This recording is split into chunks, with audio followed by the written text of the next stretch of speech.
Okay, class. So now we're going to keep reading the book that we started reading yesterday called If the Shoe Fits. So I'll give you all a quick summary of what happened yesterday. Now remember, a summary is a shortened version of what something said. Okay, so quickly going, the book is about Rigo and his really big family. Rigo has three older brothers. And his family doesn't have too much money. And so if you remember, the word that we learned yesterday was hand-me-down. Hand-me-down. Hand-me-downs, again, are clothes that you get from older siblings usually. Usually you get them when your family doesn't have enough money to buy new clothes, or if the clothes are just still good and they're just too lazy to buy them. So we were talking yesterday about how I got a lot of hand-me-downs from my older brothers and sister, and I usually really liked them because I thought that the clothes that my brother wore were really, really nice. But Saida shared that she got hand-me-downs a lot, and she didn't like them so much. And that's sort of like Rigo. Rigo never really liked his hand-me-downs. You see here, he's throwing a big fit. He doesn't really like them, but his mom's not having any of it. But for his 9th birthday, his mom gets him a brand new pair of penny loafers. And that's where we left off. So, today's lesson, we're going to be talking more about inferences. Inferences are educated guesses that you make about what's happening in the story that the author doesn't say. So usually the author will say something like, Rigo walked down the street. But sometimes the author won't always say that. And so we need to put on our detective hats and try to find clues that are in the story to find it. Okay, so specifically we'll be looking today at motivations. That's our big vocabulary word for the day. Motivations. Motivations.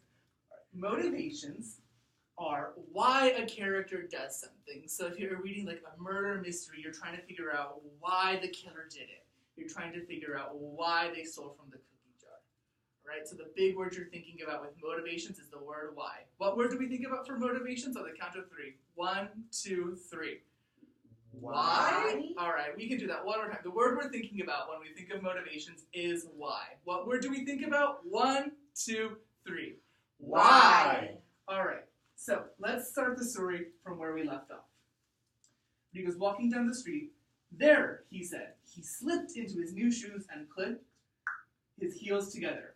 That day, Rigo marched down the street, grinning proudly at his shoes. He liked how the nickels glinted in the sunlight. But at the corner of the street, some kids were throwing water balloons at each other, and Rigo didn't want to join. Rigo wanted to join them, but was afraid he might ruin his new shoes. Suddenly, Angel sneaked up from behind him and yelled, "Hey! How come you got nickels in your shoes? You ain't rich." "It's the style," Rigo answered. "There ain't no style like that," Angel growled. "No one wears those kinds of shoes." Then Angel demanded the nickels from Rigo's shoes. "Nah, Angel," Rigo begged. "I don't want you to mess up my new loafers. It was hard to put the nickels in." "Forget your loafers," Angel snapped, and he ripped out the nickels from the slots. I don't think Angel's very nice, do you? And so Rigo went home and threw his shoes in the closet. So I have a question. I don't know why Rigo put his shoes in the closet. I don't think the author put it there. So I'm going to make an inference. I'm going to put on my detective hat and find clues. Now, here's what a good detective does to make a really good inference. The first thing they do is they read the text. They look at the book and they read it. The second thing is, an inference is a guess. So, I don't know why Rigo put his shoes in the closet. The author didn't tell me, but I think it has something to do with how mean and scary Angel was.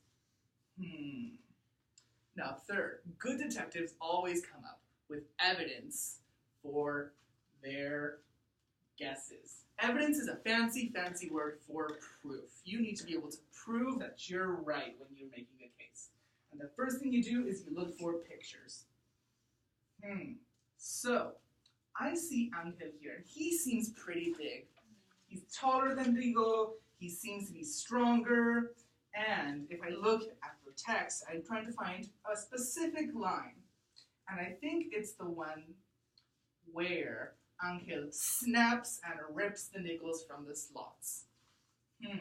So, the last thing that a good detective does is that they state their conclusions with evidence. They say they use all the proof they have to back up what they think. And they always use full sentences. So, I think Rigo's motivation, and that's how we start if you see this sentence stem right here. I think Rigo's motivation to throw away his shoes into the closet was because he was afraid of Angel. All right, we'll keep reading a little bit more and then we'll try the next one together. Okay? So Rigo went home and threw his shoes into the closet. But at the end of the summer, he changed his mind. He had received an invitation to a birthday party. Ooh. It was from Christy Hernandez, and no girl had ever invited him to a birthday party before. Wow. On the day of the party, Rigo brushed his teeth extra hard and combed his hair 4 different ways. He settled on slicking his hair back and he felt suave. That's a Spanish word for like fancy or smooth. Next, he put on his newest looking hand-me-downs and finally got his fancy loafers from the closet. Come on, he grunted, trying to cram his feet into the shoes, and when he stood up, he knew the shoes were too tight. Pain stabbed the top of his feet as he took a step. He took off the torture shoes and stretched them, yanking them into the leather. He put on his thinnest socks, and even though they had holes in his heels. Rigo left the house, walking stiffly. After 3 painful walks, he wished he were crawling instead of walking. But lucky for him, he discovered that his feet didn't hurt so much if he walked backwards. And he walked like that all the way to the party. It seems like Rigo's new shoes hurt a lot. I wonder why he wore them anyways, even though they were seen to be too tight. Now, class, we need to make an inference about what Rigo's motivations to take his shoes to the party were. What's the first thing a good detective does? Let's look at our poster here. Terrence? Read the text. They read the text, right. Okay, so we read up to here, and we know that Rigo took his shoes to the party. Okay, so now what do we do? What's the next thing a good detective does? We read the text. Saida? You said make an educated guess. An educated guess. Very good. So I think I have enough proof, enough evidence, right? It's a fancy word we want to use. I think, let's all say it together on 3. Evidence on 3. 1, 2, 3. Evidence. All right, so I think I have enough evidence to make the claim, to make the inference that Rigo put on his shoes because he really wanted to go and impress Christy Hernandez at her party.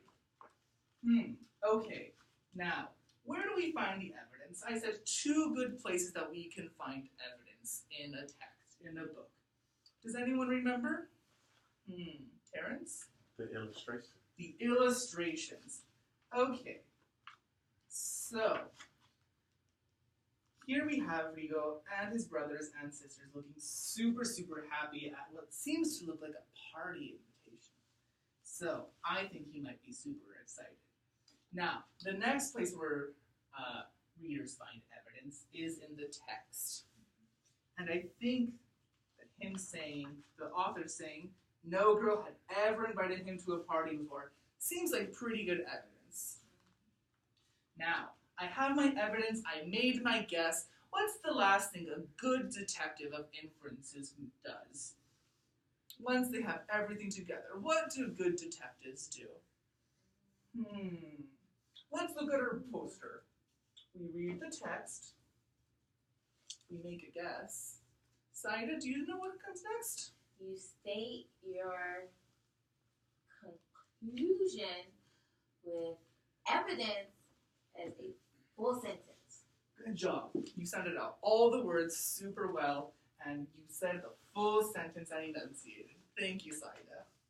All right, so I read the text, I made a guess, and my evidence was that Rigo and his family look happy about the birthday card, and that he seems excited to go to the party. So I conclude that Rigo's motivation, right, we can use the sentence stem, I conclude that Rigo's motivation to go to the party was that he wanted to impress Christy Hernandez.